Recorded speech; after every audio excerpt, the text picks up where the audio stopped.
Bueno, eh, ya vimos la semana pasada y un poco la anterior la idea de complejidad que tiene la cultura en general, abarca todo lo humano, las cuestiones de conflicto y demás, y cómo todo eso se refleja en una idea o un universo de bienes a las que les damos el valor de patrimonio. Esto, por supuesto, va a atravesar todas nuestras discusiones, porque vuelvo a un tema que para nosotros es central, esta idea de que siendo un conjunto o una mirada valorativa sobre un universo determinado de bienes, las miradas van a depender de la posición de cada quien, cada grupo, cada individuo, cada colectivo que asuma una mirada o que asuma que esos son bienes de su patrimonio. Por supuesto, dentro de una sociedad compleja, los distintos estamentos, las élites, los grupos de poder, eh, organizaciones políticas o militantes van a tener distintas miradas sobre cada una de estas cuestiones, aunque reconozcan que determinados bienes sí son parte del patrimonio común. Pero durante todo el siglo XX, y en buena medida sigue pasando, nos vamos a encontrar que las élites, el bloque social hegemónico, imponía por persuasión o por coerción un determinado universo de bienes para considerar los patrimonios y desde una determinada mirada, una perspectiva ideológica clara. Digo, la historia de Mitre, los revisionismos, uno era hegemónico y otro más contrahegemónico. Uh, la mirada sobre el pasado, que ahora vamos a ir viendo, en un determinado momento la élite argentina pasó de distinta manera en otros países, pero en Argentina fue muy marcado, despreció todo su origen, eh, ni que hablar del origen americano, pero también el aporte español, y quiso hacer una modernidad y una identidad y una narrativa sobre lo que era ser argentino, qué era la Argentina, muy particular y muy asociada a Francia. Lo vamos a ver porque voy a hacer una clase especial sobre lo que era la arquitectura y el arte y la restauración nacionalista en su conjunto. Primero fue una cosa de la élite más alta en, en rechazo a la ola inmigrante y a las ideas de los inmigrantes sobre todo, empieza con la españolización de la literatura de eh, Enrique Larreta, después pasa a estratos medios, lo asume el radicalismo, Ricardo Rojas y la restauración nacionalista, que es lo que le da nombre, y después también pasa a lo que llamaríamos nacionalismo popular, al peronismo. Como un intento de rescate de un pasado criollo, en algunos casos un poco más mestizo y en otros directamente no. El mito de la Argentina blanca permanece casi incólume hasta nuestros días, pero esta idea de arraigarse en un tronco común con otros países de Latinoamérica y de paso cañazo una reconciliación con España y demás, con todas las aristas que le podamos encontrar. Pero bueno, vamos a ir viéndolo conforme avancemos. Pero tenemos ahora un tema que también abarca una extensión un poco mayor, incluso geográfica y cultural, un tema y un interrogante y una problemática de los últimos, de las últimas décadas, sin duda. Sobre todo con la irrupción de la cultura de masas, empieza a haber otros debates que se suman a los debates políticos e ideológicos anteriores. Se llama, y aparte le pusimos como nombre a la unidad, democracia cultural o democratización de la cultura. ¿Ustedes entienden que son más o menos sinónimos o hay diferencias entre uno y otro concepto? Y si las hay, ¿cuáles serían según su criterio? A ver quién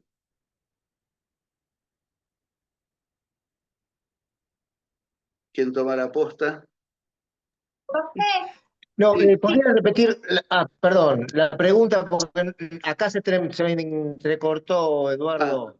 bueno, la idea es ver y encontrar las diferencias, si las hay, entre democracia cultural y democratización de la cultura, que son dos polos también de una cierta debate, de un cierto debate, de una cierta disputa ideológica. ¿Se escuchó ahora? Sí, sí, Perfecto. perfecto, ahora sí la entendí. Que la Bueno, compañera hable. Alejandra, ibas a hablar. Bueno, sí, no, sencillamente parece un juego de palabras, pero creo que hay una sutil diferencia en el significado, que digo, más que sutil me parece un poco importante en el sentido de que democracia cultural me hace pensar en diferencias culturales que están admitidas en una suerte de marco teórico que tiene que ver con un multiculturalismo liberal. Es que la cultura le llegue a todo el mundo. Es decir, tenemos justamente esto se vincula con lo que vimos en la clase anterior, de que podemos tener eh, di diversas culturas, un multiculturalismo que no se integra, donde no hay una producción intercultural. Entonces, democracia cultural me parece que se refiere a este multiculturalismo liberal, que en realidad encasilla las culturas, las admite, pero no se ocupa ni se preocupa genuinamente de ellas. Y democratización de la cultura me parece que hace una apertura del código. Es decir, el conocimiento que generalmente las élites sostienen en un código cerrado se abre y de alguna manera se hace extensivo a las clases populares, a las clases marginales, a todos los sectores que se encuentran, los sectores que no representan al sector hegemónico. No sé si me anticipé, si estoy acertada, No, hay algo de esto en el debate. Alguien tiene otra opinión, pero después ahora lo vamos a ver y hacer algunas puntualizaciones. ¿Alguien más? Hola, a ¿Quiere mí decir algo? No, porque no sé en realidad qué dijo bien. ¿Eh? Eh, Me gustaría que corta demasiado. Ah, ¿no Hola. será la señal de ustedes? ¿Alguien más tiene problemas con el audio? No, acá se escucha bien. Yo por lo menos escucho Seguramente. bien también. Acá se escucha bien. No, somos nosotros. Sí. No, sí, porque incluso la imagen está como congelada, la de ustedes. El problema hoy. Capaz si sacan la cámara. Claro, Puede ser. Claro, prueben por ahí sacar si la sacan la cámara. cámara y fluye mejor el sonido. Sí. Se escucha mal por ustedes. Hoy me parece una partición. Bueno, lamentablemente, bueno. Probablemente después la puedan repasar en la grabación. ¿Ok? Bueno, a ver, ¿alguien más quería hacer algún comentario? ¿Emitir alguna opinión de... Hola. A mí el término de democratización de la cultura me da como una apertura de la cultura, como que sea no solo la cultura de un grupo social, sino una democratización, como que se abra y sea más bien para todos. Me llama a eso. Da. ¿Algún otro más? ¿Algún comentario, alguna opinión? Porque bueno, digamos, eh, pasa esto. Lo primero que sucede es que desde las élites en un momento, al modo del despotismo ilustrado de los monarcas absolutos del siglo XVIII, se considera que hay que elevar el nivel de la cultura del pueblo. Entonces se busca acercar los bienes culturales en general, también los del patrimonio, hacia mayores capas de la población. Porque, y ahí está la trampa, Alejandra, la democratización implica una iniciativa que surge de un punto, de alguien que puede tenerla, para expandir esta oferta cultural. Ahora, ¿qué pasa? Si yo considero que todos los grupos humanos tienen una cultura respetable, en igualdad de condiciones, puede ser que se dé eso, que coexistan sin mezclarse demasiado, sin interactuar.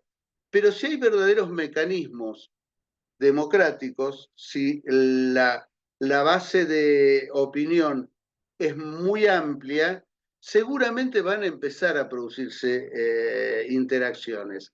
Y esto también tiene que ver con lo que decíamos, sí, la vez pasada, de que el multiculturalismo se sostiene más en los países de origen anglosajón, donde, a ver, en Estados Unidos, que es la sociedad más compleja, más agresiva en esto, donde los grupos sociales están racializados desde el más alto hacia el más bajo. Entonces es muy difícil que se mezclen.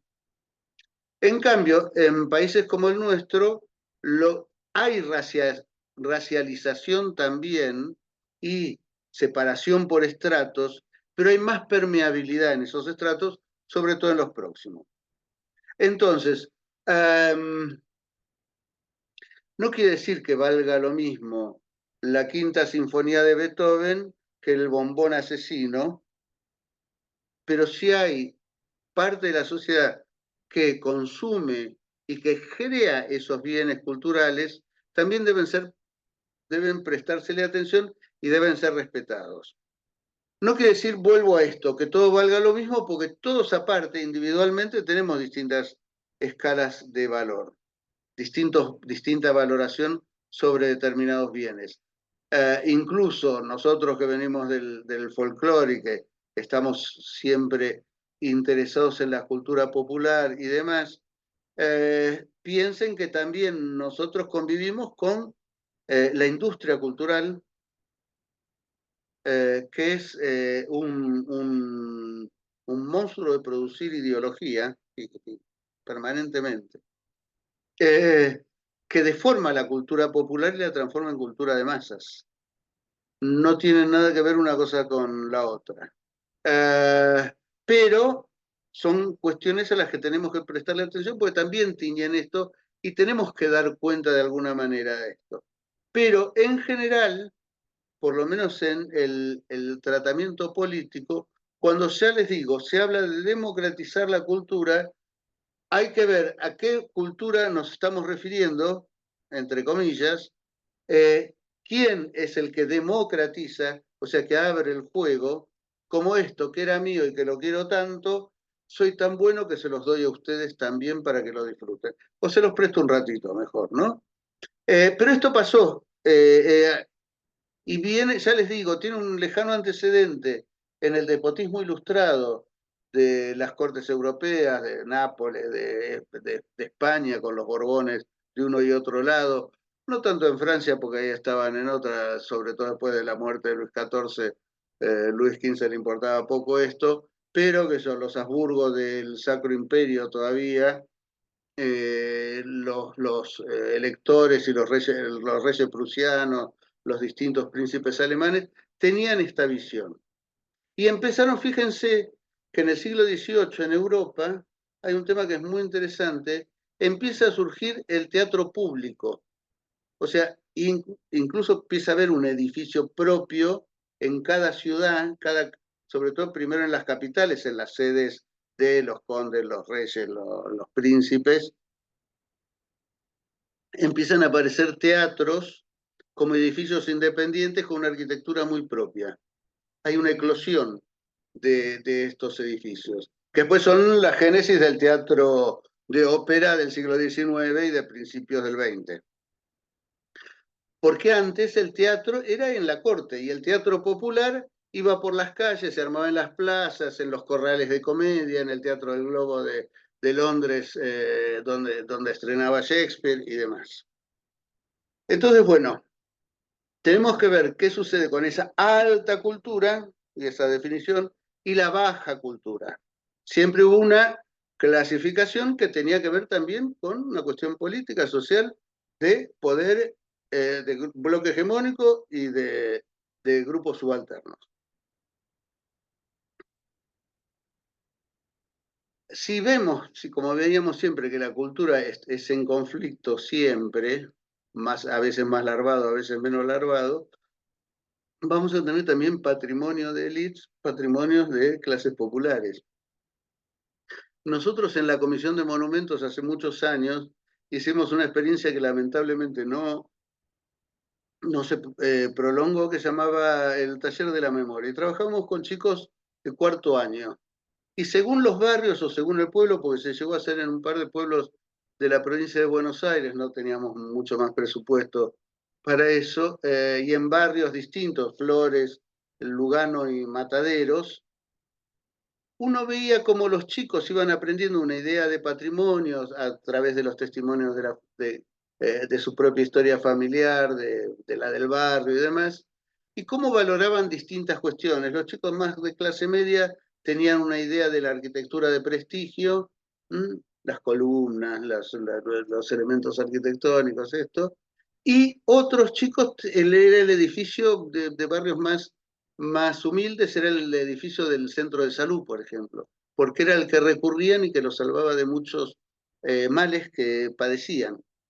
Entonces, uno va a tener imágenes de culturas de élite, cosas de la realeza, las tiaras de la princesa de no sé cuánto, la fiesta de 15 en la ópera de Viena, cantidad de ceremonias o edificios, el Palacio de Versalles, el de Schönbrunn, la casa de los Anchorena, que ahora es el Palacio San Martín, la Cancillería, cualquier ese tipo de elementos de prestigio, y después vamos a ver que también se fueron empezando a valorar, primero por grupos subalternos hasta que llega a inscribirse en la esfera estatal, los primeros barrios de viviendas populares, organizados por la Municipalidad de la Ciudad de Buenos Aires.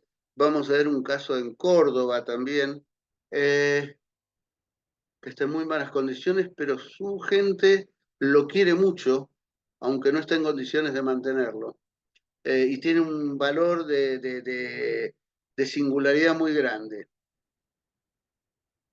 Entonces, vamos a tener conviviendo esto, la ceremonia del Día de Muertos en México. Es una cosa que atraviesa en gran medida todas las clases sociales, pero es un patrimonio originalmente de las clases populares, donde hay elementos de las culturas antiguas y de la cultura impuesta por los españoles.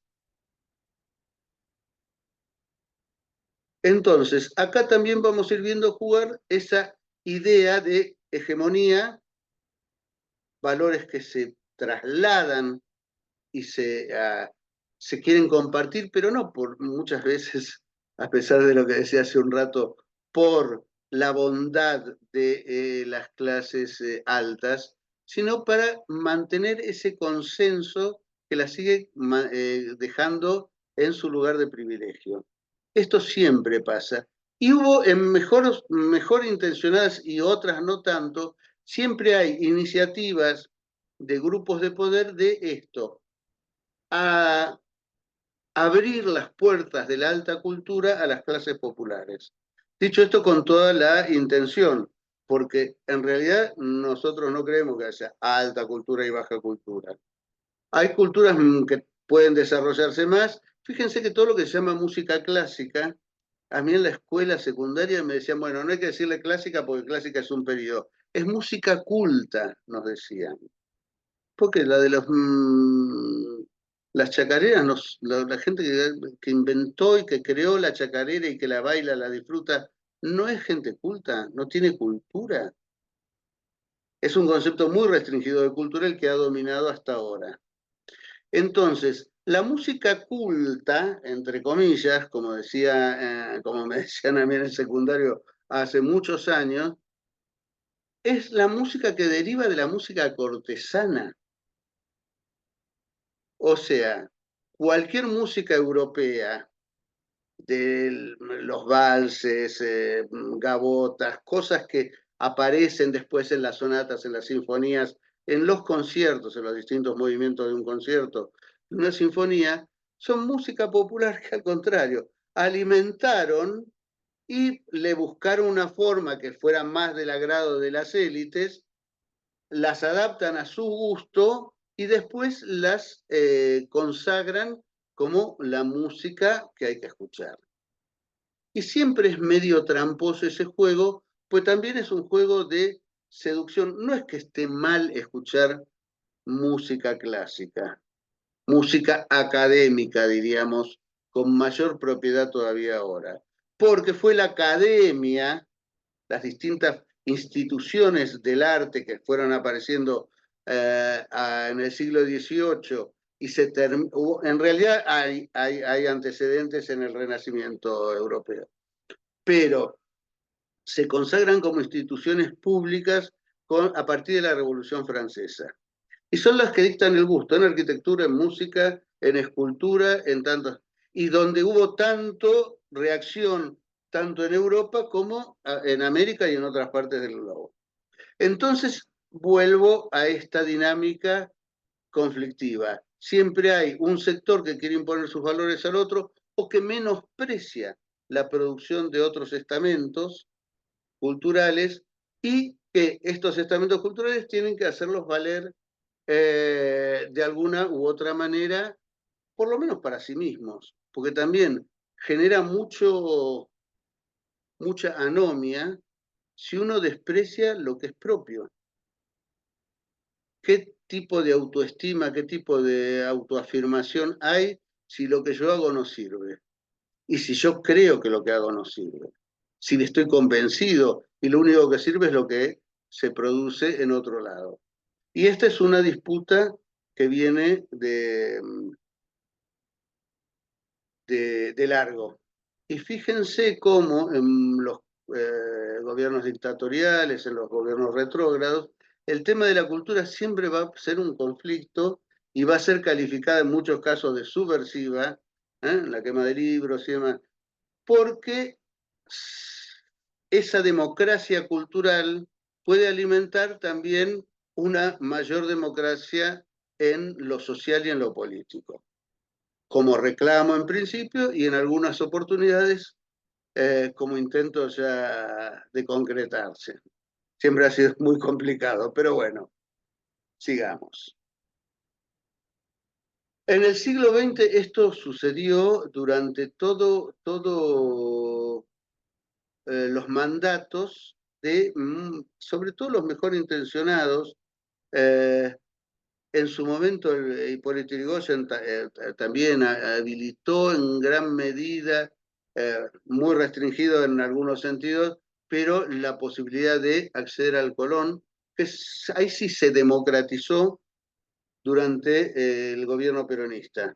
Y aparte era poder ver la Evita de gala, era toda una ceremonia que incluía algo mucho más que ir a una ópera, a un ballet o a un concierto. Pero no está mal esos cruces, siempre y cuando volvamos a ver qué conciencia se genera a partir de esto.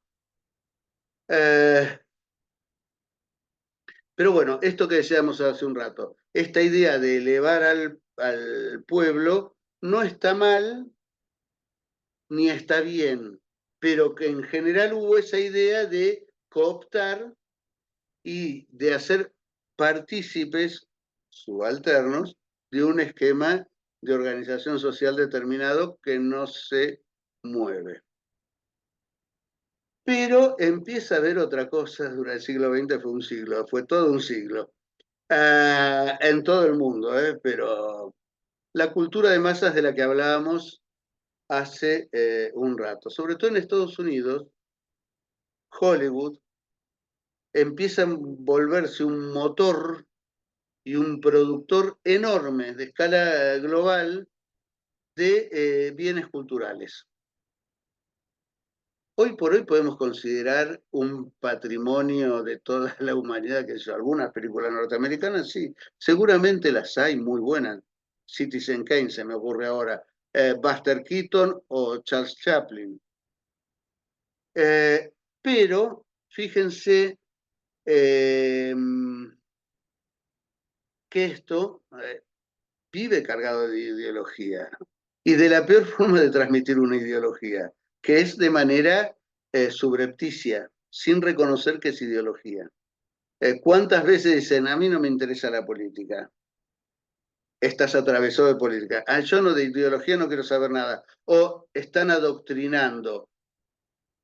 Todo el mundo transmite su ideología, sobre todo cuando tiene una voz. Todo el mundo trata de defender su ideología. Lo que pasa es que puede ser explícita o implícita. Si yo explicito mi ideología, incluso la puedo cuestionar. Me equivoqué en tal o cual punto de vista. Mi visión del mundo hasta los 19 años era esta. Después empecé a ver otras relaciones de no sé qué y ahora pienso tal cosa. Ahora, esa gente que dice, no, yo siempre pensé lo mismo, no cambiaste nada, no creciste un cachito, no intercambiaste con tus pares o con otros seres humanos ningún punto de vista. Pero bueno, en general, aunque se proclaman muy democráticos y los campeones de la democracia y de la libertad, la industria cultural norteamericana se ha pasado adoctrinando, como dicen ahora como mala palabra, porque adoctrina a la Iglesia Católica, las iglesias evangélicas, el Islam, todas las religiones organizadas adoctrinan, tienen una doctrina y la transmiten. Pero bueno, fíjense que esto no es patrimonio de la industria cultural privada. Los grandes medios diarios, la cultura popular, perdón, la cultura de masas, no me puedo confundir, la cultura de masas empieza cuando empieza a haber masa, cuando ya el sujeto social, desarraigado probablemente del campo, incorporado a la ciudad de manera reciente, necesita un entretenimiento, necesita uno, y empieza a ser provista, en muchos casos por sí mismos, que son los grupos, en la ciudad de La Plata donde yo estudié, todas las casas de los estudiantes de Ayacucho hacían sus peñas, los de Junín otro tanto. Y así había producción cultural y circulaba entre nosotros, pero muchos otros solo consumen, o en algunos otros momentos, esos mismos estudiantes consumen productos de la industria cultural. La industria cultural siempre supone un centro productor único que emite sus mensajes y receptores más bien pasivos de ese mensaje. Esto se ha estudiado mucho en la década del 60, pero pasa que estas imágenes también van pasando en alguna medida a ser patrimonio común en distintos lugares. La globalización empezó hace mucho. Tiene sus costados positivos y sus costados nefastos. La última globalización es la más nefasta, porque la globalización financiera y demás. Pero los países del este, sobre todo cuando la Unión Soviética se transforma en una dictadura totalitaria con Stalin, empieza a generar símbolos, incluso de su pasado, del pasado que hasta combatió, porque digamos, parece que Lenin a los últimos tiempos de su vida les decía, cuidado con Stalin que se viene por todo. Y de hecho lo hizo, pero fíjense que lo transformaron en un superhéroe y con una estética similar, salvando las distancias, a la de Superman, pero la pose, toda una cantidad de temas nos dicen cómo esas figuras que podrían haber sido y fueron contrahegemónicas, derrotaron a la última monarquía absolutista de Europa,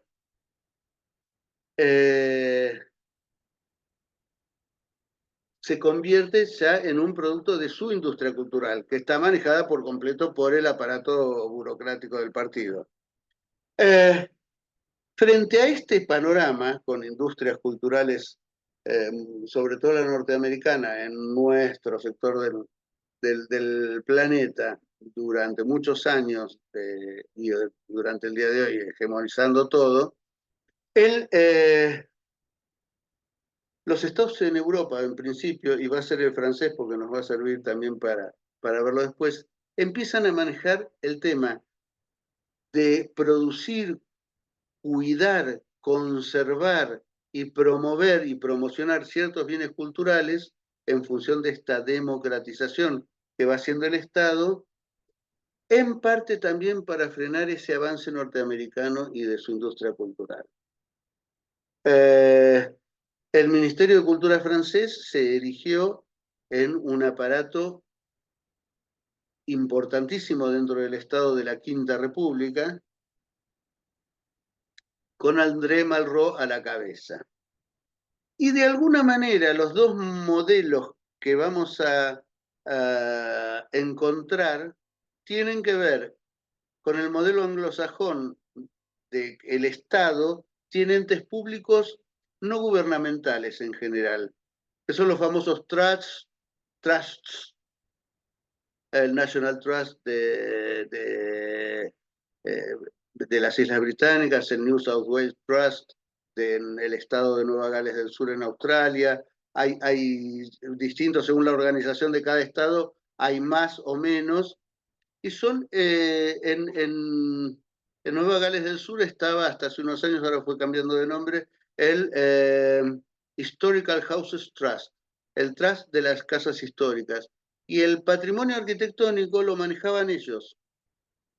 En un sentido, esto es peligroso porque, digamos, imagínense si nuestro patrimonio lo manejaran Pérez Compán, Macri, Soldati, bueno, de alguna manera lo hacía Nelly Arrieta de Blaquier con el Museo de Bellas Artes, o Amalita Lacroze de Fortabat mientras fue presidenta del Fondo Nacional de las Artes.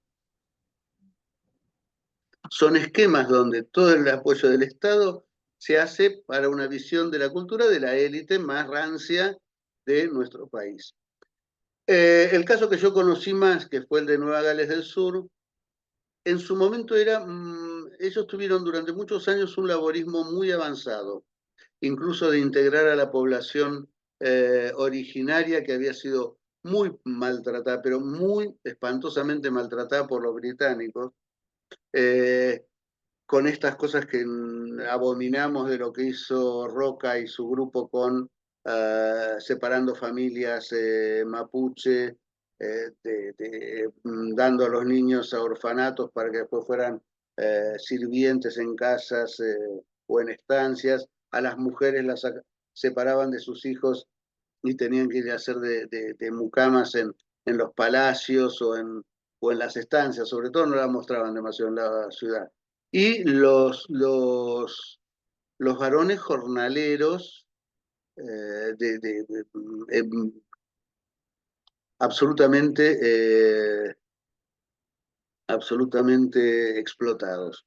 Bueno, en Canadá y en Australia pasó algo muy parecido. Yo no sé si se acuerdan que hace poco tiempo salió una noticia que descubrieron en campos de un antiguo orfelinato católico, no me acuerdo ahora en qué provincia de Canadá, decenas de esqueletos de chicos anotados como, muertos sin ningún tipo de registro, porque se les morían, porque los maltrataban, porque con un desprecio por esa vida que no era blanca. Pero en Australia, en los últimos, hasta hace 10, 15 años, después empezó un giro conservador también allá, que es una cosa preocupante. Pero hubo un laborismo muy avanzado, muy progresivo, que había hecho un rescate de toda la cultura anterior. Yo estuve en Australia hace 25 años, por una cuestión de trabajo. y era muy impresionante porque estaban llegando a las cortes, tanto del estado de Nueva Gales como federales, los primeros jueces y fiscales originarios. Fue un avance soberbio en muy poco tiempo, en 3 décadas más o menos. Pero bueno, ese manejo progresista, por decirlo de alguna manera, del patrimonio por una institución semiprivada es algo poco común. En Inglaterra, el peso de su tradición es tan fuerte que, por supuesto, la élite maneja todo más o menos y tiene como una cosa de prestigio para el tercer conde de no sé cuánto, cuidar el castillo de sus padres, de su abuelo y de su bisabuelo, que por ahí se restringen un sector de la vivienda, cobran entradas y lo mantienen con ese coso, con algún convenio con el National Trust. O el British Council para otras, pero tiene un formato parecido, para otras cosas. En cambio, Francia, desde una tradición estatalista muy fuerte, desde Luis XIV, se maneja con un ministerio enorme, con muchas funciones, que es la que se encargó a lo largo desde la última posguerra prácticamente hasta ahora, de manejar todo lo que tenga que ver con la arquitectura pública, con la escultura, con las artes plásticas o con las artes musicales, generando también ingresos al Estado. Entonces, una cuestión de la burocracia estatal, dicha en el mejor de los sentidos, pero que tiene una visión determinada. O sea, Francia sigue siendo un país absolutamente capitalista, tiene una visión de lo que es la alta cultura muy arraigada y de lo que son las otras culturas. Fíjense los conflictos que empiezan a pasar con la llegada de inmigrantes. Me encanta porque los europeos ahora se escandalizan de los inmigrantes y se pasaron conquistando los países de donde ahora viene la gente que no quieren recibir y siguen explotando esos mismos países. Pero bueno, todo este es el panorama que nos vamos encontrando en el siglo XX, pero es muy interesante porque en la última década del siglo, por varias circunstancias, entre otros, cuando cae el muro de Berlín, el capitalismo occidental cree que ya se acabó la historia, que ya no va a haber más conflictos, porque ya no existe el enemigo geoestratégico. Aparecieron los nacionalismos radicales, los fundamentalismos religiosos, etcétera, etcétera. La guerra de los Balcanes en el corazón de Europa horrorizó a más personas. Fíjense que también uno de los objetivos para demoler la moral de los enemigos, los serbios contra los serbios contra los bosnios, los croatas contra los bosnios, así entre todos ellos, era destruir sus símbolos culturales. Los serbios quisieron arrasar Dubrovnik, la perla del Adriático, la ciudad vidriera de Croacia. Croatas y serbios bombardearon puentes romanos que estaban en Bosnia y sobre todo la Biblioteca Nacional de Sarajevo, que había sido la biblioteca de la Universidad de Sarajevo, que cuando se consolida la entidad política se declara Biblioteca Nacional, contenía montones de textos de su historia. Lo primero que hacen es arrasarlo. Entonces, esa pretendida ausencia de conflicto empieza a generar conflictos por todos lados y empieza la emergencia de movimientos muy de base, de ciudadanos libres, de organizaciones de la sociedad civil, otros lo llaman organizaciones libres del pueblo, para reclamar por sus derechos. Y entre ellas empiezan a aparecer, por ejemplo, acá en Buenos Aires y en otros lugares, fuerzas ciudadanas autogestivas que, por ejemplo, defienden el patrimonio de sus barrios. Acá en Buenos Aires empezó en Caballito hace más de 20 años, cuando empezaron a autorizar torres en zonas de viviendas de clase media que tenían una calidad de vida determinada. Esos pudieron. Así como en los barrios populares pelean por otras cuestiones, se organizan para ciertas cuestiones, y esto las clases medias, en general lo veían con desconfianza, cuando empezaron a ser agredidas por el poder económico, en este caso, empezaron a organizarse. Después esto fue creciendo, porque fue creciendo también la especulación inmobiliaria. Y hoy por hoy hay numerosas organizaciones en todo Buenos Aires y en algunos barrios y en otras ciudades que defienden a la manera de que, como hablábamos la vez pasada, de las madres de Ituzaingó Anexo en Córdoba, se defendían contra la fabricación de glifosato en sus lugares o contra la fumigación en Exaltación de la Cruz, acá a unos pocos kilómetros de Buenos Aires, o en Entre Ríos. Las sociedades se van organizando democráticamente sin pedirle anuencia al Estado, porque piensen que el constitucionalismo del siglo XIX, la Constitución nuestra lo dice clarito, el pueblo no delibera ni gobierna, sino es a través de sus representantes. Entonces le otorgamos todo el poder a nuestros representantes, que hacen después lo que les quieren. Porque si nosotros somos sus representados, estamos dibujados, ¿no? Alguien que está representado en un cuadro está dibujado. No tiene voz ni voto, porque yo se lo tengo que delegar todo a este hombre o a esta institución. Entonces, por fuera de eso, empiezan a surgir, eso, así como surgió el zapatismo a otra escala en Chiapas, en el sur de México, surgieron montones de organizaciones autónomas que van peleando, incluso llegan a organizarse políticamente. El 15M de Madrid de hace 10 años que terminó en Podemos, bueno, la experiencia no fue políticamente de las mejores, pero fue un avance en muchos sentidos frente al bipartidismo heredado de la dictadura en España. ¿Qué hora es? Las 7. Bueno, hasta acá. ¿Algún comentario, alguna pregunta? ¿Alguna objeción? También se aceptan. ¿Alguna duda también?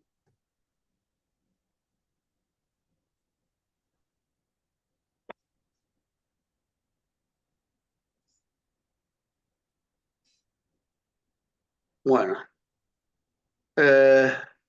¿Seguimos o hacemos una pausita de 5 minutos? ¿Les parece? ¿Sí? Sí, ¿querés preguntar? Después vamos a seguir con lo que es arquitectura francesa, porque nos había explicado, profe, que esto estaba en un correlato con las clases dirigentes, las élites de la generación del 80. ¿Va por ahí la conexión? Pregunto. En por las realidad dudas. no tanto, porque no tendríamos tiempo. Vamos a hacer alguna referencia en una clase especial que estoy queriendo preparar sobre, para ver sobre todo el contexto de esto de la restauración nacionalista, que acá se opone mucho a el predominio de lo francés en todos los ámbitos de la cultura. Aunque en realidad el aporte, fíjense lo que es también incluso de los arquitectos, el primer aporte enorme de arquitectura europea de gran porte fue por arquitectos italianos, la Casa Rosada, el Congreso de la Nación. Hubo después algunos arquitectos franceses y otros formados en Francia que también dejaron una impronta muy importante, pero eso es más hacia fines del siglo XIX y principios del XX. Pero, digamos, tendríamos que hablar mucho si quisiéramos abordar ese tema directamente, y no es tanto nuestro objetivo. ¿Está? Bueno, hagamos eso, paramos 5 minutos. Pongo stop share y me desconecto por un ratito. Y ustedes también si quieren. Y nos vemos, ¿qué hora es ahora? 19:03. Y 10 como muy tarde arrancamos. ¿Está? Dale. Bárbaro. Gracias.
Ahí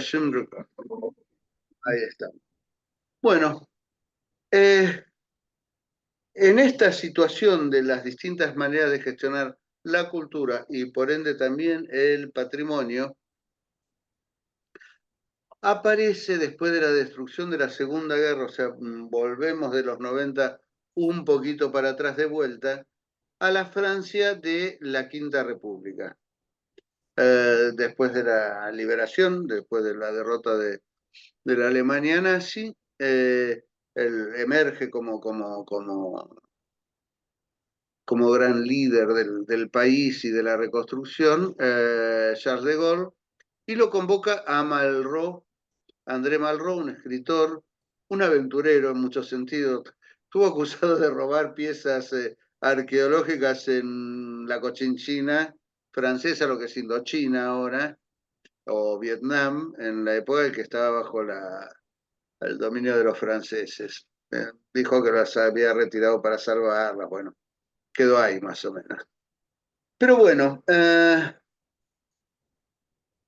se crean desde ese Ministerio de Cultura, que tenía un poder muy grande y dentro de las restricciones de la guerra, pero con el aporte del Plan Marshall, que todos sabemos lo importante que fue para reconstruir Europa y mantenerla del lado correcto de la historia y del campo político,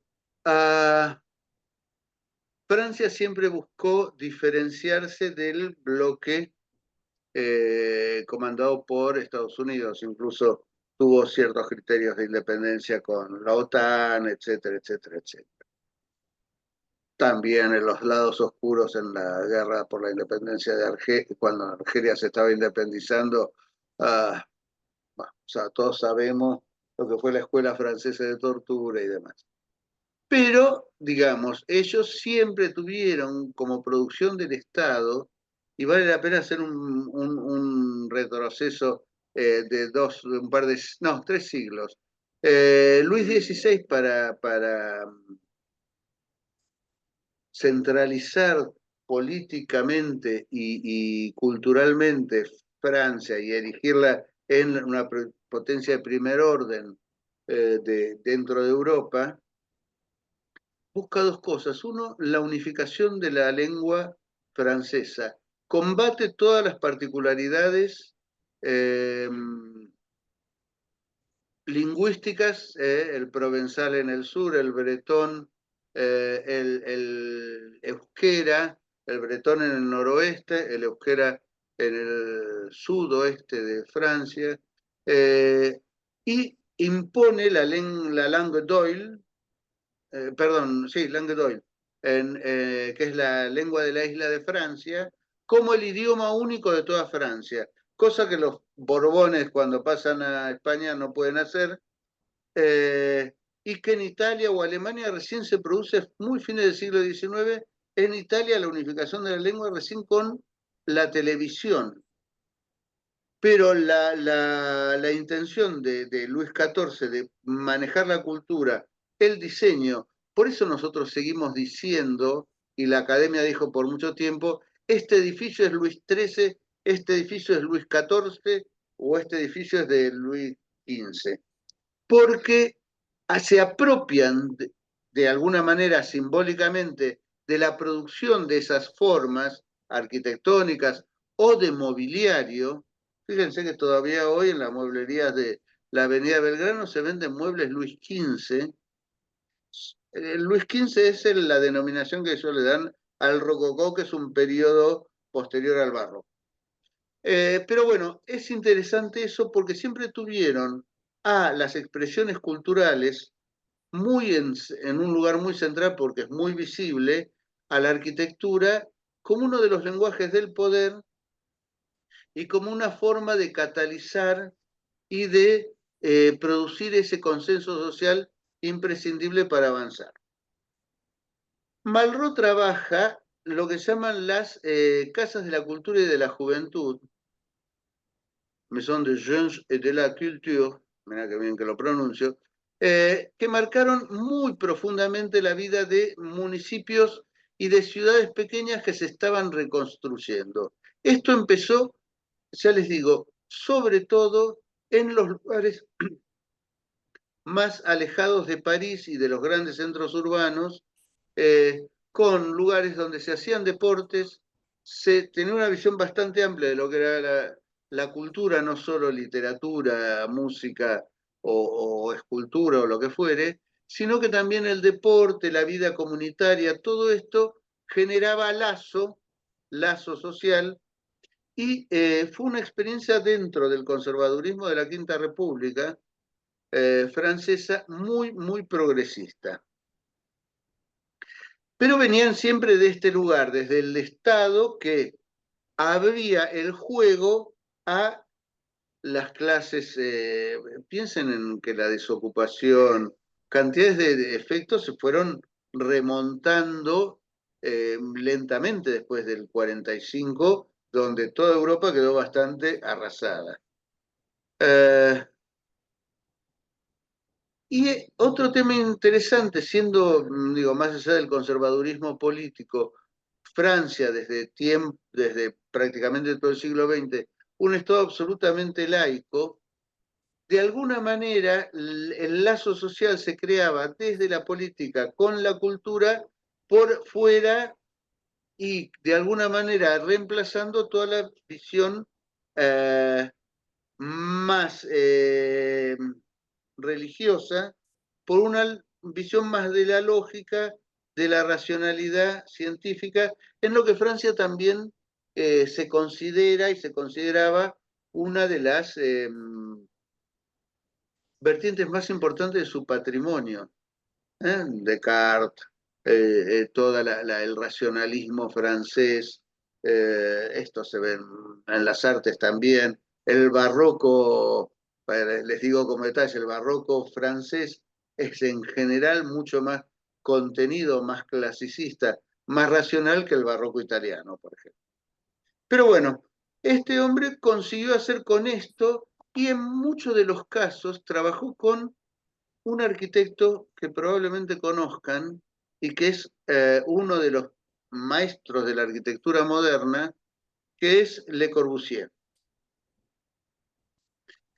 Estos dos, es el mismo edificio. Esta es una fachada, la fachada, creo que esta es la norte, esta es la fachada sur. Ven que, no sé si alcanzan a distinguir, es hormigón a la vista, es un edificio brutalista, porque se usa el betón brut, el concreto crudo, sin revestimiento de ningún tipo, y solo se le saca el encofrado y queda estéticamente mostrándose esta visión.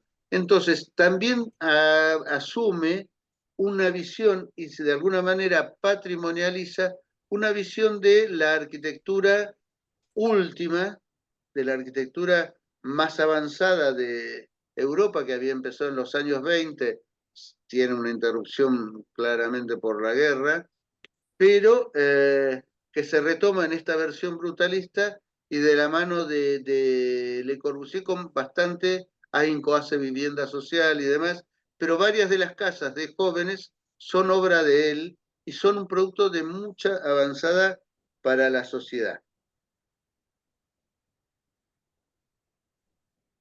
¿Y qué sigue pasando con Malraux, que fue muchos años ministro de Gaulle?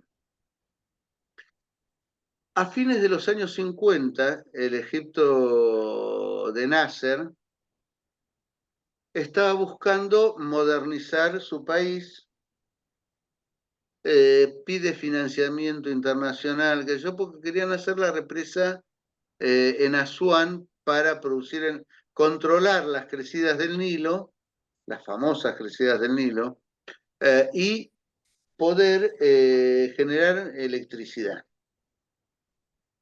Cuando,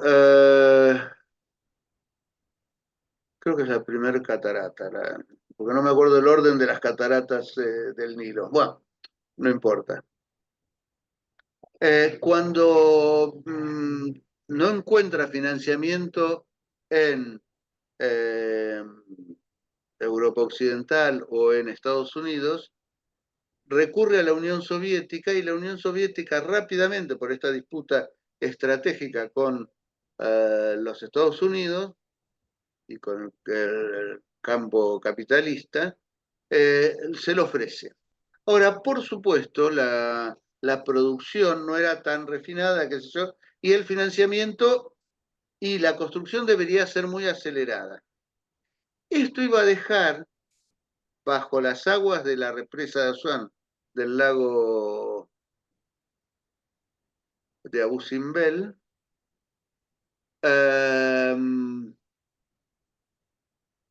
monumentos del antiguo Egipto Sí, son que iban a colosos ser... gigantes que hay, ¿Eh? sí.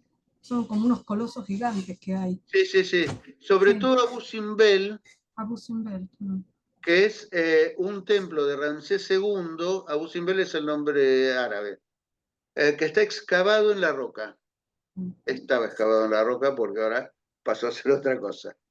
Entonces, Malraux, la recientemente creada UNESCO, sale el 8 de marzo de 1960, cuando los tiempos estaban ya muy próximos a inaugurar las obras. Yo no recuerdo exactamente la sucesión de los acontecimientos, pero si no estaban por empezar a llenar la represa, iba a dejar bajo las aguas no solo los más importantes eran el templo de Ramsés II, pero todas las obras que estaban por ahí en el valle, en la zona que se llama Nubia, ya, o sea, bien al sur de Egipto, eh, donde hubo mucha influencia egipcia, incluso hasta cuando no la dominaban políticamente, perdón.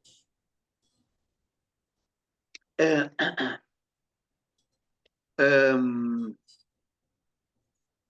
hace un llamamiento en la UNESCO para lanzar la campaña internacional a favor de la conservación de los monumentos de Nubia. Y esto implicó una movilización general de muchos países de los que formaban parte de la UNESCO.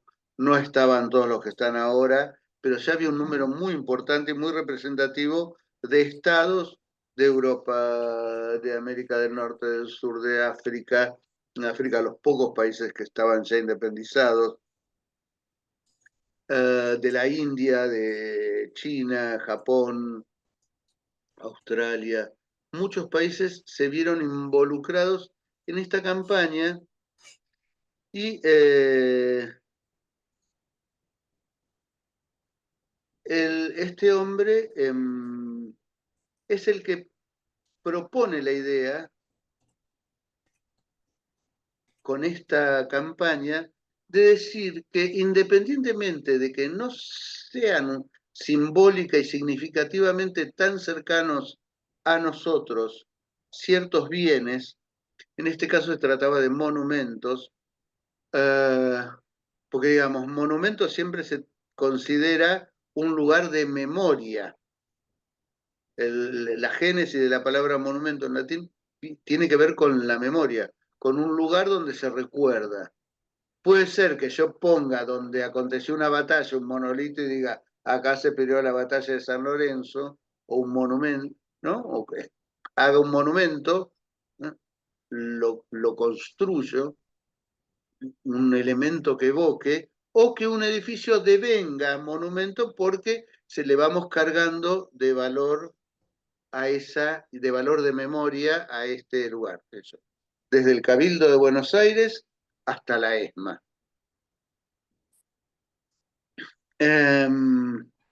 Con los distintos sentidos y significados que le vamos atribuyendo durante las generaciones y demás. Y entonces se hace esta gran campaña y él sostiene en su discurso, dice que hay cosas que no importa si son emotivamente muy cercanas o culturalmente muy propias, son de tal magnitud que alcanzan a la humanidad entera. Esto es bastante difícil y problemático, pero es muy interesante porque es la primera vez que se postula después de guerras europeas que alcanzan otras escalas, pero los europeos siempre fueron los que se estuvieron matando con fruición a lo largo de su historia, pero de alguna manera quiere indicar o postula que hay algo que es valorado o debe ser valorado por toda la humanidad, que tenemos ciertos bienes que nos son comunes a todos los miembros de la especie humana, aunque sea como ideal. Digo, ahora no tanto, pero cuando los que somos más grandes estudiábamos, en primer año del secundario tenías historia antigua, y después en segundo año medieval, siempre de Europa. Y se consideraba que eso, y de alguna manera Europa lo siguió postulando, de ahí va a venir también el discurso autorizado del patrimonio que menciona Laura Jane Smith, que hay algo, aunque esto estaba fuera de Europa, pero dentro del ámbito del Mediterráneo, que fue de alguna manera el origen de lo que se llama la civilización europea. Los griegos aprendieron mucho de los antiguos egipcios y de allí lo distribuyeron por el Mediterráneo también, el Mediterráneo occidental, Italia, etcétera, etcétera. Bueno, la historia más o menos la... Pero bueno, siempre hablando aún desde la centralidad europea, empieza a plantearse que existe esto como una posibilidad de que haya bienes que sean considerados patrimonio por todas las naciones, por todos los estados y como ideal por toda la humanidad, porque no es lo mismo que lo reconozca el Estado argentino a que lo reconozca un habitante de un pueblo perdido en La Pampa, en el oeste pampeano. No importa. Me quedaba decir una cosa. Le Corbusier es un hombre que, un arquitecto que trascendió las fronteras de Francia. Ustedes saben que acá en la Argentina está una de las únicas obras que hizo en toda América. Se le atribuye también un centro en la Universidad de... no sé el nombre de Massachusetts. No es en el Instituto Tecnológico, en Harvard. El Centro Carpenter, creo que se llama, es una biblioteca. Pero dejó unos croquis y lo trabajaron otros arquitectos, lo mismo que el Ministerio de Educación en Río de Janeiro, que lo completaron Lucio Costa, un joven, todavía joven, Niemeyer, y otros arquitectos y pintores como Portinari, que ahora es un centro UNESCO. Pero bueno, creó la ciudad de Chandigarh. Estos son los edificios en el mismo estilo, en otra escala. Este es el secretariado, creo, o el Ministerio de Justicia, el secretariado, los edificios públicos, el diagrama de calles con toda una teoría del urbanismo del siglo XX que también está en Brasilia, y precisamente con otras obras son desde hace unos pocos años patrimonio de la humanidad, patrimonio mundial. En realidad hay una sutil distinción. A los bienes materiales, culturales y naturales se les dice patrimonio mundial, y a los bienes intangibles patrimonio de la humanidad. Es una diferencia sutil que ya se está mezclando permanentemente, pero en origen era esto. Bueno, volvamos a Bussimbel. Le Corbusier murió en el 65 y Malraux es el que habla en su homenaje. Se recaudó una cantidad muy importante de dinero. Egipto regaló a varios de los países que aportaron más de una determinada suma una cantidad de templos y monumentos menores. En Madrid hay un templo egipcio muy pequeño, no me acuerdo cómo se llama ahora la plaza, es cerca del Palacio Real. Sí. Pero se acometió una obra de ingeniería impresionante para cortar el monumento antes de que quedara, se trabajó contra reloj, antes de que fuera subiendo el agua. Había que cortarlo con tal precisión para evitar la mayor la menor cantidad de pérdida con cada corte no se tenía que perder casi nada de material, porque después había que recomponerlo y buscaban que ni siquiera se notara esa diferencia. Ven que se fueron cortando y trasladando los rostros de las 4 estatuas que flanquean la entrada. Había otra cantidad de estatuas. Está todo esculpido en la roca viva. Y fíjense que son el portal, varias salas que van decreciendo en tamaño. Pues era la estructura genérica de los templos egipcios. Había un lugar donde entraba una cantidad de gente de la población general, otro donde entraban ciertos dignatarios, otra donde entraban los sacerdotes de determinado rango, otra donde entraban los grandes sacerdotes y el faraón. Y esto se iba achicando. Ustedes habrán visto en algún lugar las salas hipóstilas de los templos, o sea, bajo columnas de los templos de Luxor, que están más al norte, y son a cielo abierto, y son construidos, no son excavados como este. Pero bueno, toman un lugar similar al del emplazamiento, construyen una enorme, lo excavan y construyen una enorme bóveda de hormigón, porque tenían miedo, era imposible sino acomodar los fragmentos y recomponerlos en el nivel elegido. Van desplazando las piezas y las van recomponiendo bajo esta inmensísima, miren la escala de las estatuas colosales, los colosos de son Ramsés y su familia, y cómo queda todo esto que es gigantesco bajo una cúpula, una semicúpula de hormigón aún más gigantesca. La verdad que el trabajo fue excepcional, le dio un prestigio a Malraux, incluso a la UNESCO, que permitió generar toda una serie de doctrinas y de manejo de los bienes del patrimonio de una manera que sentó las bases de todo el manejo de la... Y esto, si bien uno reconoce como obra de ingeniería, como todo, por ejemplo, la luz entraba en el templo de Abu Simbel de una determinada manera, como hacían en muchos templos egipcios, pues tenían unos conocimientos, o mismo en esculturas como la Puerta del Sol en Tiahuanaco, o la famosa pirámide emplumada que baja por la... no, la serpiente emplumada que baja por una pirámide, por los escalones de una pirámide en determinado día del año, la sombra.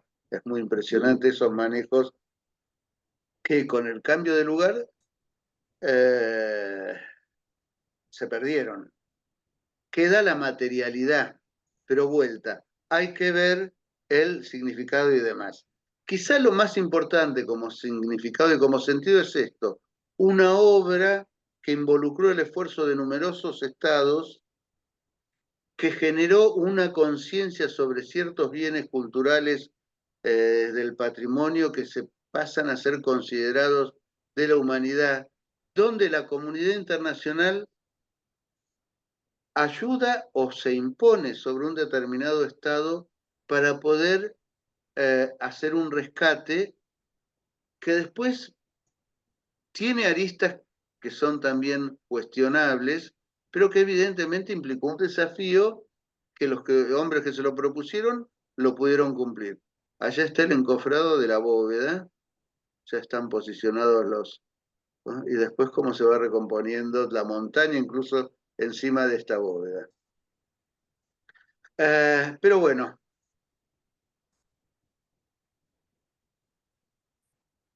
Hasta acá llegamos a una parte de lo que les quería ir contando, donde surge el concepto.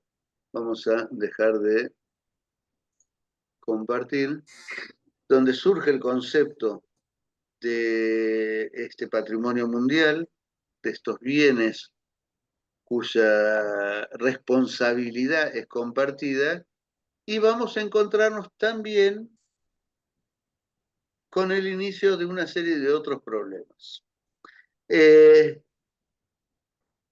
sucede cuando algún bien cultural o natural es declarado patrimonio de la humanidad? ¿Qué consecuencias les parece que puede tener esto o que ha tenido, y si son positivas o negativas, y qué habría que hacer en su caso? ¿Alguien conoce algún caso? ¿Tiene alguna? Perdonen, ¿eh?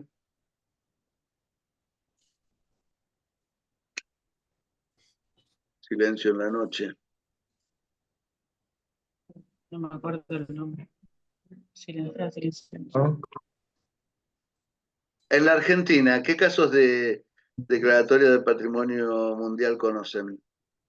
Y tenemos las cataratas, ¿puede ser? Sí. ¿Qué más? El chamamé, ¿no? Llámame. Chamamé es Sí. patrimonio, sí. Cultural Sí. inmaterial. El Inmaterial. tango, las misiones jesuíticas, las estancias jesuíticas de Córdoba, la quebrada de Humahuaca, patrimonio La quebrada. cultural y natural, y me estoy olvidando de él, los glaciares, Perito Moreno.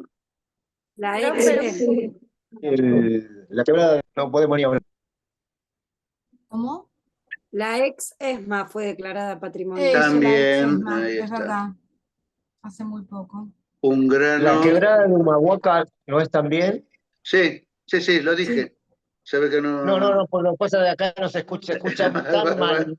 Va y viene. Bueno, sí, sí, sí. Perfecto, perfecto, tal cual. ¿Y qué sucede cuando los gobiernos promueven esa declaratoria? ¿Y qué suele pasar? La Casa Curuchete es parte de un patrimonio mundial que está en La Plata. En su momento se pidió que la ciudad de La Plata fuera declarada patrimonio Fuera. mundial. Sí, pero dijeron que como se tocó mucho, no Claro, lo consideraban. Le hicieron tantas intervenciones que la ciudad perdió, digamos, la fisonomía. sí, Eso sí, no y lo las normas de tomaron. tejido la hicieron, destruyeron la idea misma. Sí, Pues sí, es destruyeron una de las de la... grandes, Perdón, No, que sí, destruyeron todo el tema de la ciudad planificada, ¿no? Como claro. se decía que era. Entonces, bueno, no Eh, entró. es una de las grandes ciudades neoclásicas, se llama, Mm. es una etapa del urbanismo, que por ejemplo, la ciudad de Washington, Nueva Delhi, una de las segundas, el ensanche de Barcelona, la remodelación de París, hay varias obras, pero ha sido una ciudad de cero, salvo Washington, después Buenos Aires, de alguna manera Nueva Delhi, pero es posterior, y la última es Canberra, y la capital de Australia, y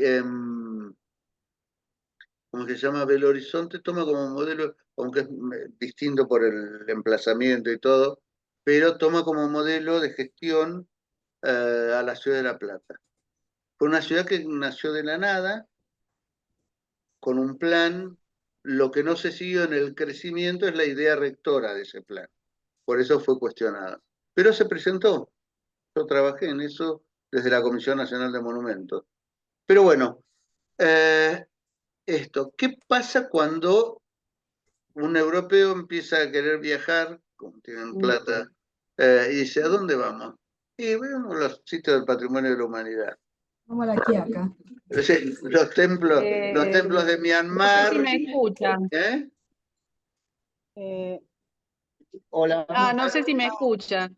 Sí, se escucha. Sí, No, pienso, por ejemplo, en el tango, que lo nombraron patrimonio ya hace muchos años de esto, y toda la discusión que fue, creo que a finales del siglo XX, estamos en el 2025, y se sigue la discusión de lo bueno que fue que el tango se conociera realmente en todo el mundo, pero la contracara, digamos, que es la mercantilización de un bien cultural nuestro, que por un lado fomentó el turismo y qué sé yo, pero todo lo que conlleva como cuestión negativa. Y lo otro es la quebrada, que la visitó ya tanta gente y han hecho tantas cosas que la están destruyendo, ¿no? Pienso en esas Tal dos cual, cosas, digamos, de lo, tal cual. nada, eso. Digamos, la UNESCO pide que el Estado miembro que posee un bien declarado se tiene que hacer cargo de una determinada cantidad de manejos para asegurar la conservación de ese bien. Pero en general, y sobre todo el Capañán es también, pero no es exclusivamente de la Argentina, que se integra el norte de Chile, Bolivia, Perú y hasta Ecuador. Yo no sé si el fileteado porteño también El lo fileteado declararon. porteño El también fileteado se porteño, declaró. Sí, que estaba también fue todo un pensando, tema, porque decían el fileteado porteño, en realidad el filete viene también de otros lugares, ¿no? No es sí, porteño netamente, fue todo un tema pero eso. bueno, es testimonio. Fíjense cómo todas estas expresiones culturales, que después patrimonializamos o valoramos como patrimonio, en el año 75 la Secretaría de Transporte prohibió el filete en los colectivos. Fue algo típico del medio de transporte, primero de los carros, Claro, y después de después de los los camioncitos colectivos. y después del colectivo. Lo destruyeron, porque decía que confundía a la gente el color del 152 del 68, qué sé yo, que pasan por el frente de mi casa. Y en realidad, en general, la gente reconocía bien su colectivo, no era tan complicado. Pero no se lo valoraba, porque aparte era esto, era herencia de una clase popular donde lo italiano, el origen del fileteado está en uno de los PowerPoints de patrimonio artesanal. El filete porteño tiene su origen en una artesanía pictórica del sur de Italia, que en realidad el origen remoto viene de los romanos.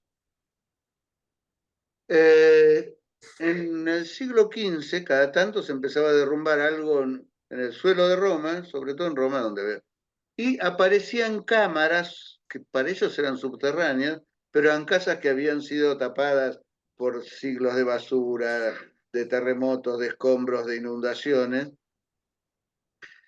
Y los romanos tenían una forma de decorar con guardas, guirnaldas, hojas, Flores le ponían.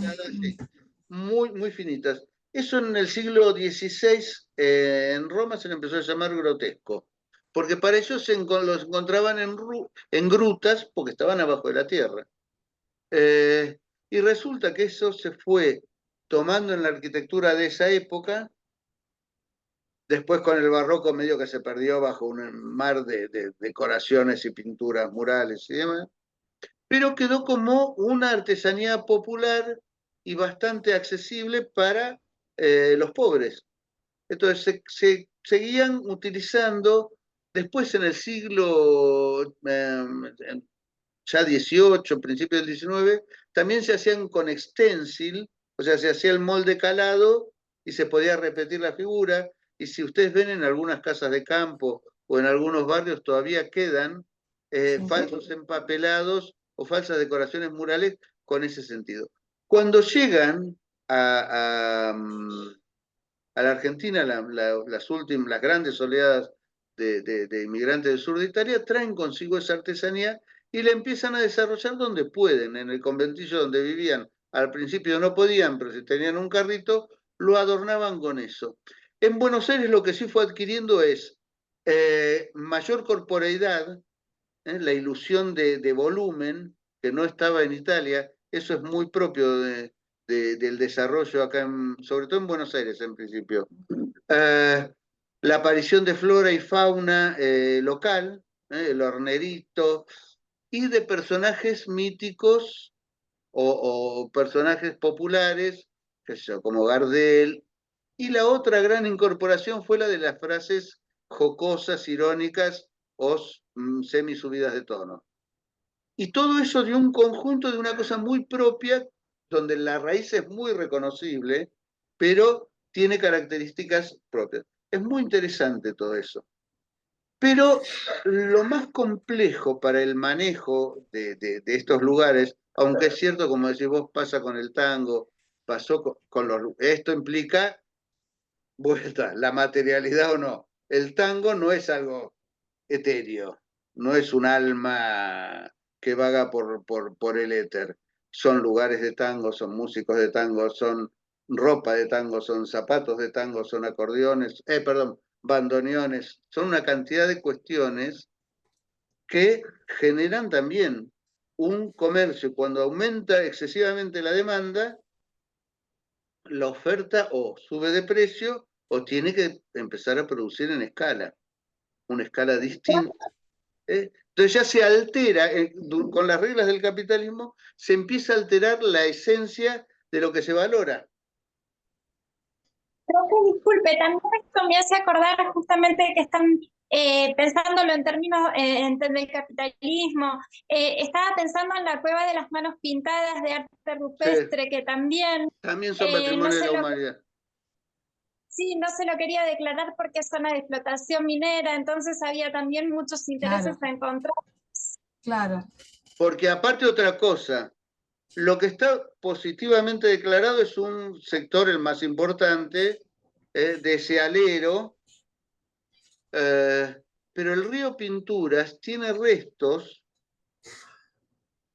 no me acuerdo si es subsidiario del río Santa Cruz o la verdad es que no me acuerdo. Pero el paisaje en sí mismo es un escándalo de belleza. La accesibilidad de ese lugar es importante. Lo que hemos tenido que pelear contra, en su momento, el requerimiento de las pasarelas. Han querido hacer hoteles cerca. Sí. Es muy importante controlar mucho el manejo y en un capitalismo periférico como el nuestro, esto es muy difícil. Por ejemplo, si uno piensa en la quebrada Humahuaca, las comunidades originarias siguen vivas, mestizadas, con su cultura hibridizada, dominada pero también asumida de los conquistadores, ¿no? Las fiestas religiosas que mezclan, son un sincretismo entre la ceremonia católica impuesta y los valores y las danzas y los ritos heredados de sus culturas. El desentierro del carnaval, se me ocurren tantas. Pero, claro, una de las cosas que debería haber hecho la Argentina desde hace más de 30 años es el censo de las comunidades y la entrega de las tierras a las comunidades para la propiedad comunitaria de la tierra de los distintos grupos y comunidades. Nunca se hizo. Volvemos a tu pregunta. Sí. Volvemos a tu pregunta inicial de cómo iniciamos la clase, ¿no? ¿Qué es la cultura con respecto a dónde estamos posicionados? Porque convengamos que esto es un círculo, terminamos en esto. Digamos, reconocemos todo lo que estamos diciendo, pero se impone desde arriba qué es lo que se va a rescatar y a qué intereses responde, o como hablábamos del capitalismo, en función de esto, de lo que significa la explotación de esos patrimonios culturales que tenemos, ¿no? Claro, Dificilísimo, ¿no? Sí, creo que es... Y también, profe, perdón, me recuerda el video que se subió a la plataforma de Ochi Curiel que habla justamente de todo esto, de la mercantilización y si de los pueblos realmente están de acuerdo o no, que se debería primero consultarles a ellos. Pero absolutamente, eso es democracia. Digo, no que lo que opina el diputado Juan de los Palotes, el gobernador Pérez o quien sea. ¿Qué sucede en las comunidades? Y fíjense que lo que sucede no es demasiado feliz, porque nunca se les entregaron las tierras a las comunidades, aunque ancestralmente las siguen ocupando. Cada tanto, ustedes vieron la cantidad de conflictos que está habiendo en Jujuy desde hace unos años. Y está bien que se recrudecieron ahora en La Quiaca o un poco más lejos en Tartagal. Pero es parte del mismo problema, aunque esas zonas últimas no estén declaradas Patrimonio de la Humanidad. Es la subordinación de los pueblos originarios, de los grupos en general subalternos. La señora de Blaquier, hasta el día en que se murió, 2 días antes de que se muriera, en realidad antes de morir se perdió, ya estaba medio perdida la señora. Fue comprando tierras ella, y fue una de las promotoras, como gran dama de la cultura en Buenos Aires, de que se declarara Patrimonio de la Humanidad la quebrada de Humahuaca. O sea, los mismos promotores de alguna manera distorsionaron para su propio beneficio esto. Y el Estado jujeño empezó a explotar, tratar de sacarle jugo, porque el único valor que ven ellos en estos bienes, y esto pasa mucho, es el valor pecuniario, que no es valor, el precio no es un valor, o sí es un valor, pero no nos metemos en teoría marxista porque le embarramos todo. Pero claro, se dice que aquello que tiene precio es porque no tiene valor. Y lo que tiene valor no tiene un precio, no es un elemento transable. Entonces, la explotación de los pueblos como Purmamarca, la verdad que es desolador ver. Yo no sé, cualquiera que lo haya conocido en los años 80 y que yo lo fui viendo cómo cambió esto. Y esta última vez que estuve el año pasado, hacía más de 10 años que no iba, y la verdad que es lamentable. Entre Maimará y Tilcara ya prácticamente es una sola cosa urbana. Y uno antes tenía esa sensación de soledad, aunque ibas por el asfalto, no es que estabas en condiciones prístinas, y en una curva del camino veías allá lejos el promontorio donde estaba enclavado la fortaleza. Y otra de las cosas que siempre te decían, vos donde ves concentración de cardones, hay un antigal porque ellos cultivaban el cardón. Un antigal es un yacimiento. En cambio, el álamo y los otros árboles, pero sobre todo el álamo es una fundación española, porque el álamo está traído de Europa. Pero, digo, esa dialéctica entre lo cultural y lo natural era muy, muy especial y se está perdiendo porque, claro, estamos haciendo el country Los Collitas, el hotel boutique de no sé qué, de La Pacha. Y resulta que son unas interpretaciones espantosas de la arquitectura tradicional, que es de tierra, es cúbica, es muy sencilla. Y los colores son color tierra o color blanco. He visto color púrpura, cosas, revestimientos de piedra que nunca hubieron, salvo en los Omahuacas, y lo que vemos es la reconstrucción que hizo Ambrosetti a principios del siglo XX. Pero bueno, es lo que heredamos.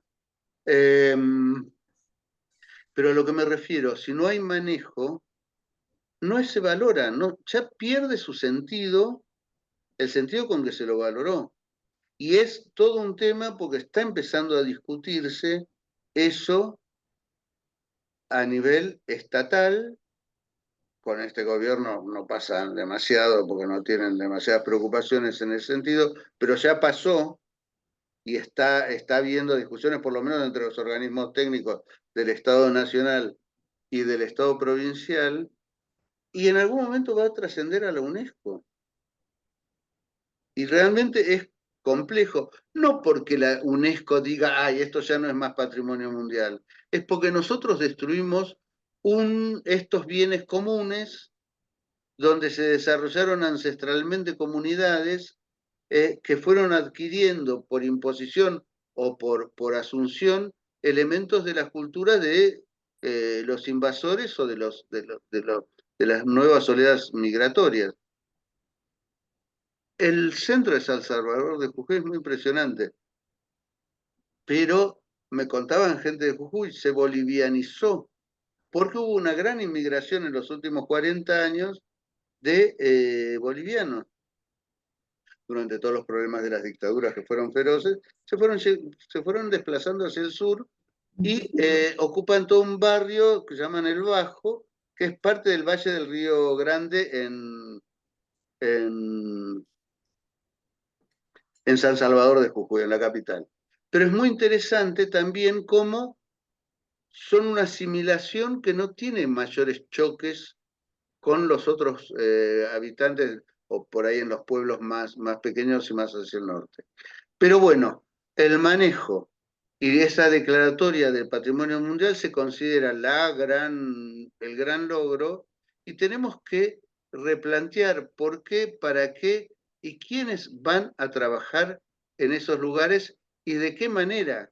Todavía no se pudo formular en 20 años un plan de manejo de la quebrada de Humahuaca. Nadie quiere hacerlo, salvo algunos locos que andan por ahí, pero no tienen ningún poder. Sí, Sí. Disculpen, profe, nos bien. están echando del aula. Sí, Ya, Tenemos que listo. ir. Ya son las 8. Nos despedimos hasta el lunes que viene. Hasta el lunes. Y vamos a ir subiendo más material. Hasta el lunes que viene, perdón. Chao, profe, hasta el gracias. lunes. Hiciste bien porque no me estaba fijando la hora. Gracias. Hasta la próxima. Hasta luego. Gracias. Chao, hasta luego. Yo venías como muy embalado y no sabía No me cómo. había fijado, mira. Recién había hecho la cosa justo antes de que nos hiciera la observación, pero bien. Bueno, tengo que ponerme a ordenar La carpeta que querés subir. la carpeta que quiero subir. Bueno. Entonces, cuando fui a ver la carpeta dije, ay, pero no está. Porque había hecho un trabajo de ordenamiento y en mi computadora no lo tengo bien ordenado. Bueno, igual menos mal que tenés las cosas. Sí. A mí Así a que veces bueno. me pasa que empiezo a buscar y a veces tengo tantas cosas que No. yo no encuentro el momento, pero bueno, es así. Bueno. Quedó Carlos ahí congelado. Sí. Bueno, el lunes entonces arrancamos a la misma hora, ¿verdad? Sí. Sí. Pues es que hoy es mi primer porque día. tenemos feriado nosotros en Avellaneda el lunes. ¿Qué? A mí me viene bien. Es el día del partido. Es el día de la fundación del partido de Avellaneda como partido, ¿no? Digamos que se desprende de lo que era Barracas al Sur. Sí, espera que tengo que